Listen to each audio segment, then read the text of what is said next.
یا کوئی اصول نہیں ہے، کوئی بات نہیں ہے، صرف بربریت ہے، پر درندگی کی یہ حیوانیت ہے۔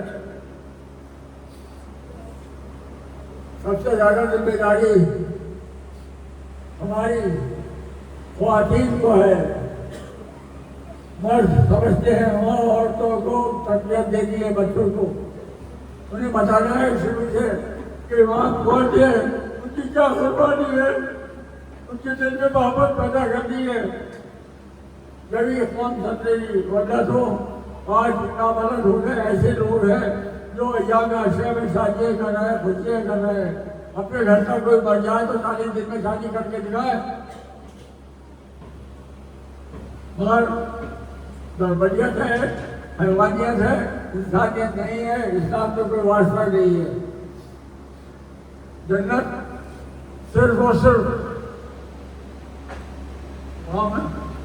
حسین کریمین علیہ السلام اور مولا کی ہے، اسے عطا کر دیا اللہ نے، جو چیز عطا کر دی وہ عطا کر دی۔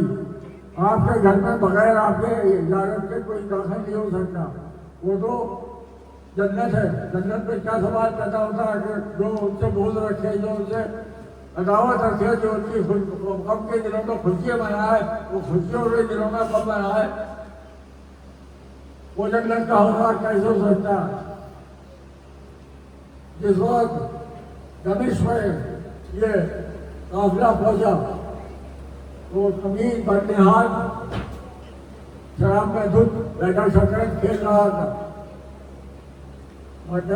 مردوں میں صرف امام سیدنا امام زین العابدین علیہ السلام کا وجود موجود تھا، باقی سب رسالت مآب کی پوتیاں، بھتیجیاں، بھانجیاں اور مذکورات تھی، اور کوئی نہیں تھا۔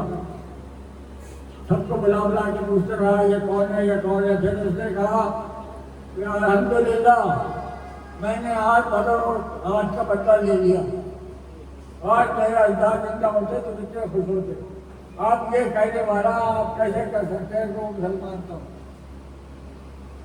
ہم یہاں مسلمان تھے جو ابو سفیان کہہ کے ذرا تھا کہ ان کے میں داخل ہو کے اندر اور ان کی سبوں کو چیروں گا، ان کو اندر انتشار پیدا کروں گا، وہ انتشار اتنا پیدا ہوا۔ اگر سیدنا امام حسین علیہ السلام کی قربانی نہیں ہوتی تو اس امت کا کچھ نہیں ہوتا، اسلام ختم ہو جاتا۔ خواجہ غریب نواز اندھیری فرماتے ہیں کہ قسم کھاتے ہیں کہ بے شک دین جو ہے وہ امام کی قربانی کی وجہ سے قائم ہے۔ آج بھی مسلمان کچھ بھی ہوتا ہے، دین نہیں بدلتا، اسلام کوئی اسلام سے ممکن نہیں ہوتا، صرف اس وجہ سے، اسی لیے کہ آپ نے قربانی دی اور بتایا کہ ظالم کے آگے کبھی نہ جھکو چاہے تمہاری جان جاتی پڑے۔ شفیعنا مولانا محمد مولانا سیدنا شفیعنا مولانا محمد مبارک وسلم۔